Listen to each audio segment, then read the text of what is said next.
y la redundancia. Es decir, que en lugar de tantas palabras, en lugar de tantas amenazas por parte de los dos contendientes, que por lo que se abogase en esta guerra en Irán fuese por el respeto y por la cordialidad. Por tanto, parece, de nuevo, parece que ahora mismo podría imperar este optimismo con respecto a la guerra en Irán.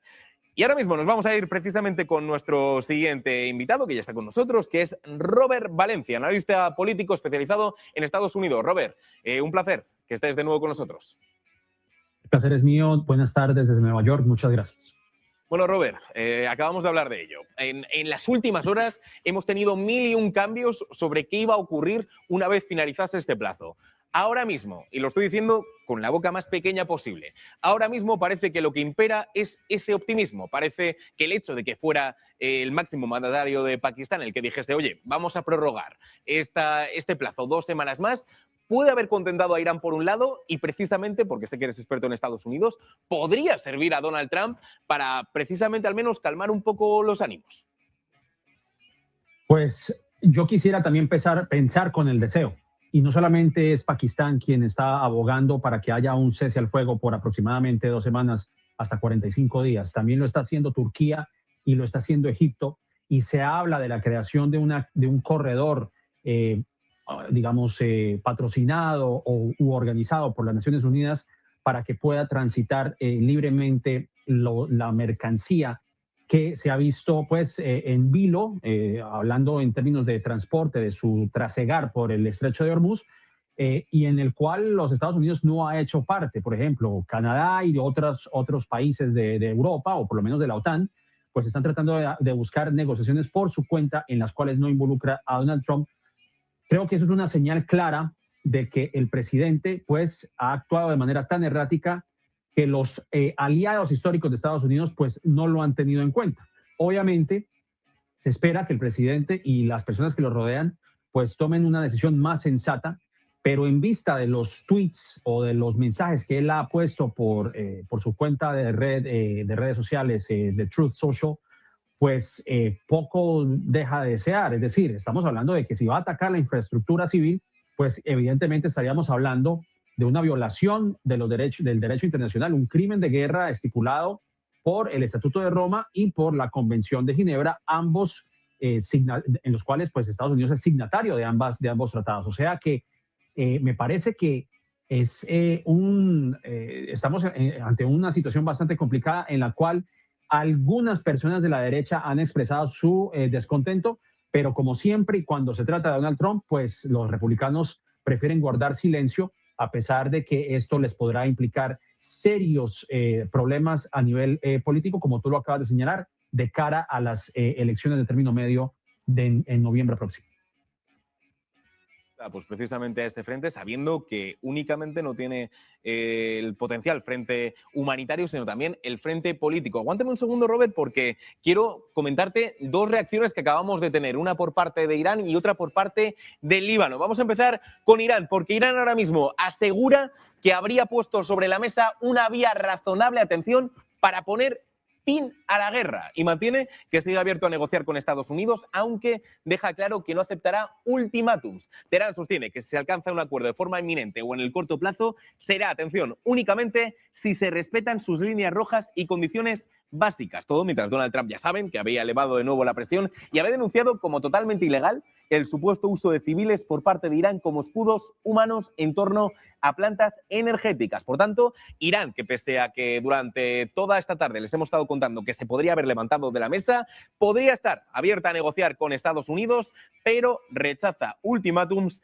mientras Trump sigue endureciendo su mensaje. Pero es que, atención, porque de Irán nos vamos al Líbano, porque el canal libanés MTV News informa de que fuentes políticas en Líbano, atención, han sido notificadas de una alta probabilidad de que se anuncie un alto el fuego en la próxima hora, en un movimiento que podría rebajar, por supuesto, la tensión regional. Según estas fuentes, el posible anuncio implicaría directamente al frente libanés y se produciría en un momento clave de máxima presión diplomática en Oriente Medio, mientras hemos visto cómo los mercados permanecen pendientes de cualquier señal de desescalada.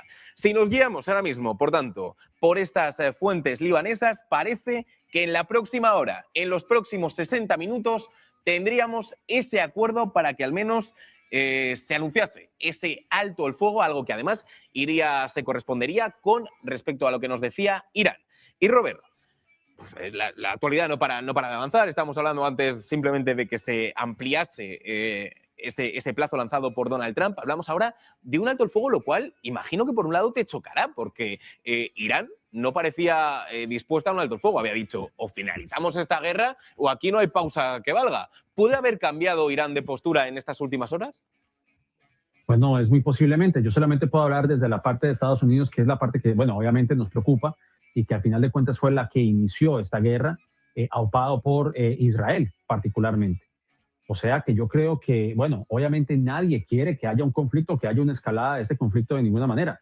Pero a mí me lleva a pensar que, bueno, sí, se culmina este conflicto para bien de ambas partes, pero después, ¿qué viene? Porque es que, a ver, es que enfoquémonos en una cosa de una buena vez por todas. Y es que es errático el comportamiento del presidente Donald Trump. Y me lleva al artículo que se publicó el día de hoy en el New York Times, particularmente la periodista Maggie Haberman, que tiene esta facilidad de sacar información que ocurre tras bambalinas. Y fue de la manera en la que Donald Trump llevó este conflicto, básicamente convencido o persuadido por Benjamin Netanyahu, que al final, esto ocurrió alrededor del 11 de febrero, en donde él le vendió la idea de que Estados Unidos tendría que entrar a la guerra con Irán. Y al final de esta presentación, y estoy hablando, el contexto que nos está proveyendo este artículo, era que el mismo director de la CIA, John Ratcliffe, le dijo a Donald Trump que la postura de Israel, o por lo menos lo que proponía Israel en cuestión de esta guerra en Irán, creyendo que dándole la baja al ayatollah, iba a haber un levantamiento, una sublevación del pueblo iraní y que las cosas iban a cambiar, pues cuando hicieron el análisis completo, este director de la CIA dijo que era una situación o por lo menos una propuesta absurda, así lo dijo. Y aún así, el presidente en su instinto llevó a Estados Unidos a este conflicto, a pesar de que había negociaciones entre Estados Unidos e Irán y que fueron mediadas por Suiza y por Omán, en donde se dice que Irán estaba accediendo a algunos de los pedidos de Estados Unidos en cuanto al desarrollo de energía nuclear, pero como sabemos, pues esto de nada valió y estamos en el conflicto que nos encontramos. Entonces, ¿qué cosa va a suceder después? Ok, primero fue Venezuela, luego Irán, va a ser Cuba, va a ser Nicaragua, pero ¿con qué método y bajo qué método? Porque el comportamiento de Donald Trump de verdad ha sido completamente preocupante, al grado que hay personas aquí que están invocando o que quieren invocar la 25ª enmienda diciendo que Donald Trump no está bien de la cabeza. Obviamente esto tiene que hacerlo, o por lo menos esta invocación lo tiene que realizar dentro de su propio gabinete, cosa que no va a pasar. Ni J.D. Vance lo va a hacer, ni Susie Wiles lo va a hacer, ni Marco Rubio lo va a hacer, a menos de que yo esté equivocado, pero va a ser muy difícil de que eso llegue a ocurrir. Porque aquí todo el mundo está tratando de invocar esa enmienda para destituir al presidente y tacharlo de una persona que no está en su capacidad de gobernar este país. Porque podemos hablar, sí, de que Irán y que el Líbano y que Yemen y no sé cuántos países están. Perfecto, con tal de que termine este conflicto, cualquier cosa vale. El problema aquí es el comportamiento del presidente Donald Trump. Esa es la realidad de las cosas. Y concluyo con esto. La realidad de las cosas es que a este presidente, como no tiene ningún tipo de salvaguardia alrededor de él, se cree que está por encima de la ley, sea nacional o sea internacional, es lo que ha llevado a este conflicto. Esa es la realidad de las cosas. Los invito a que lean ese artículo del New York Times y que saquen sus propias conclusiones. Porque lo que está pasando en ese país realmente es una cosa seria con este presidente. Y los republicanos siguen en silencio, guardan silencio. Y están siendo prácticamente cómplices de esto. Porque cuando se le estaba tratando de poner freno con lo que le llaman aquí los war powers o los poderes de guerra, el Senado, en su mayoría republicano y en la Cámara de Representantes, rechazaron esa medida para limitar el accionar del presidente ante ese conflicto, porque al final de cuentas es el Congreso quien determina si Estados Unidos va a la guerra o no. Y estamos metidos en un conflicto que hasta el momento, pues ojalá haya salida, pero estamos en una encerrona que no sabemos todavía qué es lo que va a ocurrir. Pero sí quiero hacer esa apreciación porque creo que el actuar de Donald Trump deja mucho de qué desear. Ojalá prospere, por supuesto. Yo estoy pensando con el deseo, pero sinceramente es una situación que hay que analizar dentro de Estados Unidos. Tienes toda la razón, porque a nivel Congreso es cierto que, o Senado incluso, los republicanos no han dicho absolutamente nada. Pero es verdad que Donald Trump está empezando a ver disidencias. Que gente, que es que a lo mejor te digo esto hace un año y no te lo creerías en absoluto, pero gente como Marjorie Taylor Greene, como Tucker Carlson, como Alex Jones, gente que impulsó el movimiento MAGA, ha pedido esa enmienda número 25 para que Donald Trump sea destituido. Y tú acabas de mencionar a Tucker Carlson.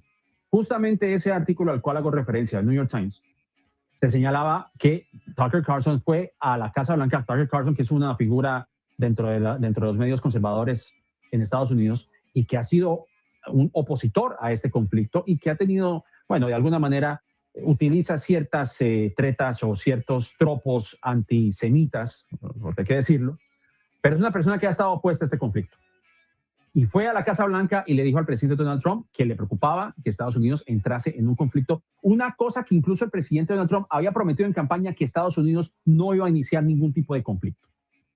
Y de hecho, ese mismo artículo, Stephen Chung, que es el jefe de comunicaciones o el director de comunicaciones de la Casa Blanca, le dijo: presidente, si usted va a este conflicto, usted va a enfrentar un problema de relaciones públicas, porque usted prometió una cosa en campaña y ahora está haciendo otra. Y el presidente simplemente dijo: no, yo creo que esto hay que hacerlo. Y Tucker Carlson dijo: presidente, si usted se va a la guerra, usted está prácticamente llevando a Estados Unidos al colapso. Y el presidente, que muy a su costumbre, Donald Trump tiene esta personalidad de este positivismo y de este exitismo exagerado, dice: no, todo va a salir muy bien, todo va a pasar muy bien. Y todo por lo siguiente, porque básicamente creyó que con lo hecho en Venezuela podía replicar esa misma fórmula en Irán. Y él ha demostrado, y esto ha demostrado todo lo contrario. Porque él, en su intuición, en su improvisación, en su impulso, es lo que nos está llevando a esta situación, que ha llevado incluso a que los estadounidenses no saben qué hacer. Los que tienen automóviles, porque el galón está por encima de los $4, y muy posiblemente la economía se vaya a ver impactada cuando veamos la inflación subir y los precios de la canasta familiar también comiencen a recibir el impacto de esta guerra cuando no lleguen los fertilizantes que salen del estrecho de Hormuz. O sea que sí, al presidente Donald Trump le conviene que termine la guerra, no solamente desde la parte humanitaria, sino por el daño que está infligiendo a la economía y a la sociedad estadounidense, y que deja muy mal parado a Estados Unidos a nivel internacional. Esa es la realidad, por la misma razón que acabo de señalar, porque hay otros países, desde Japón hasta Gran Bretaña, hasta Francia, Egipto, Turquía, etcétera, que ni siquiera cuentan con el aval de Estados Unidos para llevar esas negociaciones con Irán, entendiendo que prácticamente Donald Trump ha aislado a Estados Unidos de la palestra internacional cuando de este conflicto se trata. Estaba hablando precisamente, Robert, de lo difícil que sería poder realizar esos artículos de impeachment contra Donald Trump. Había algunos que, claro, que hablaban sobre la posibilidad de que los demócratas recuperen tanto la Cámara de los Representantes como el Senado, y que a partir de enero, porque recuerde que las elecciones son en noviembre, pero realmente cuando los cargos entran es en enero, sí pudieran intentar este impeachment. Claro, la guerra no creo que dure hasta tanto. Por tanto, ¿podría ser posible un impeachment realmente con estas dos circunstancias? Bueno, yo lo analizo desde esta siguiente forma. Yo creo que muchas personas estarían esperando que los demócratas sometan esos artículos de impeachment por otras razones, además, porque no solamente estamos hablando de estos ataques que ha realizado en Irán y, bueno, lo que aconteció en Venezuela, lo que está haciendo en Cuba, etcétera, etcétera, y además de los bombardeos en alta mar sobre estas lanchas, como ustedes saben, en el Mar Caribe, que aún no sabemos, no se ha esclarecido este tipo de operaciones que ha llevado Pete Hegseth, que es el secretario de guerra. Pero yo creo que los demócratas en ese sentido estarán en una encrucijada, porque sí, pueden sacar a Trump una vez se hagan a la mayoría, tanto en el Senado. Obviamente estamos hablando que tiene que haber 2/3 del Senado para aprobar esos artículos de impeachment. El Senado es el que lleva cuenta de este juicio, pero supongamos que ese sea el caso, pues tienen a J.D. Vance.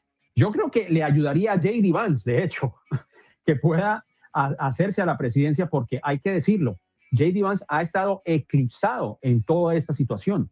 Marco Rubio realmente es la persona que ha estado básicamente al frente de este tipo de operaciones, ha sido la cara más visible y en donde ha tenido mayor participación en la manera en la que se llevan a cabo estas decisiones importantes, no solamente con lo que ocurrió en Venezuela, sino también lo que sucedió en Irán. Cuando se decidió que Estados Unidos llevase este conflicto a cabo, J.D. Vance estaba en Azerbaiyán en un viaje, ni siquiera logró entrar en lo que se conoce como la sala de situación cuando estaba hablando con Netanyahu. Ya hablo en el caso de Donald Trump, junto con sus asesores, con Susie Wiles y con Marco Rubio y con su yerno. Entonces, J.D. Vance sí ha estado un poco eclipsado por la figura de Marco Rubio y evidentemente si sacan a Donald Trump, sería J.D. Vance quien ocupe por lo menos la presidencia entre los 2 años. Eso en un caso hipotético. Yo no sé si los demócratas tal vez se atrevan a ello o simplemente sí opten por de sacar a Donald Trump o hacerle un juicio político a Donald Trump. Es muy posible, pero también se enfrentan con esa posibilidad.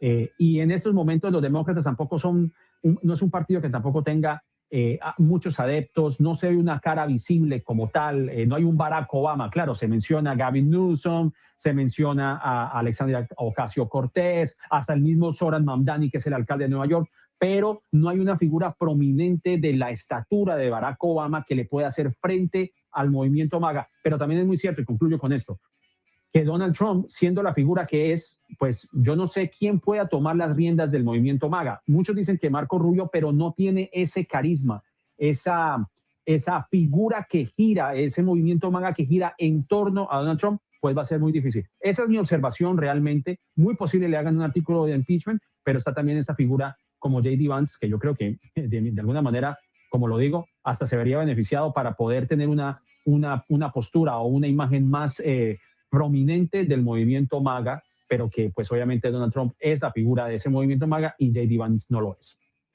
Cuestión, porque estamos muy centrados en lo que está pasando en las negociaciones y en el campo de batalla, pero también hay otro frente que es precisamente el frente político en Estados Unidos, que también es realmente relevante para entender esta guerra en su contexto. Y precisamente ha sido una postura que nos has dejado bastante clara. Robert Valencia, analista político especializado en Estados Unidos, muchísimas gracias por hacerlo y también por estar con nosotros. No, el placer es mío. Muchas gracias por la invitación. Muchas gracias, un abrazo. Y mientras tanto, hablaba precisamente Robert Valencia de los distintos